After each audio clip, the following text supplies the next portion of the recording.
Je le dis, on a perdu le sacré. Aujourd'hui, quand tu es habillé correctement, on trouve que tu n'es pas hiéré. Tu fais vieille fille.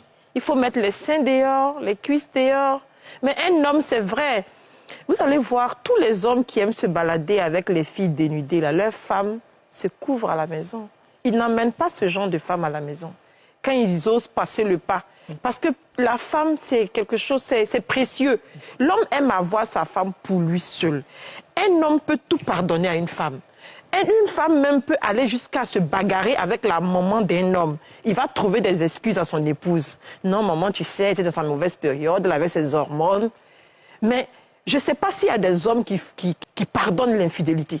Mais quand la femme sort, et puis ce qui est pour toi, c'est-à-dire que son intimité, ses cuisses, ses fesses, tout le monde le voit dehors, pourquoi est-ce qu'il va se marier? Parce qu'il sait qu'il y a des hommes qui vivent avec des femmes pendant 15 ans, 20 ans. Quand j'entends des femmes me dire, ah, ça fait 15 ans on est ensemble, mais depuis il ne veut pas me marier. Je dis, mais il t'a déjà marié. Pendant 15 ans, il te nourrit, il te loge, il t'habille. Tu veux qu'il fasse quoi encore? Tu veux qu'il prenne de l'argent encore pour aller dépenser pour quelque chose qu'il a déjà? Aujourd'hui, si les hommes ne se marient pas, ce sont les femmes qui ont poussé les hommes. À mon humble avis, hein. Quand on me dit l'époque, le temps ancien, où les femmes avaient encore leur dignité, les hommes trouvaient le moyen de se marier. Les hommes trouvaient le moyen de se marier. Et les parents savaient que s'ils gardaient leurs filles, ben, elles allaient rester des vieilles filles entre les mains. Donc quand un homme se présentait, on essayait quand même d'arrondir les angles, trouver le juste milieu, permettre au monsieur, avec le peu de moyens qu'il a, de se marier. Aujourd'hui, le mariage est devenu un élément du m'as-tu vu. C'est ça. Qui se marie le mieux?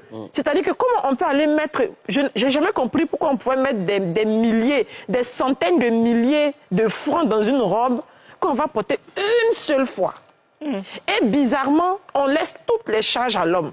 Quand un pauvre monsieur se présente pour dire « je veux me marier », mais on lui laisse tout.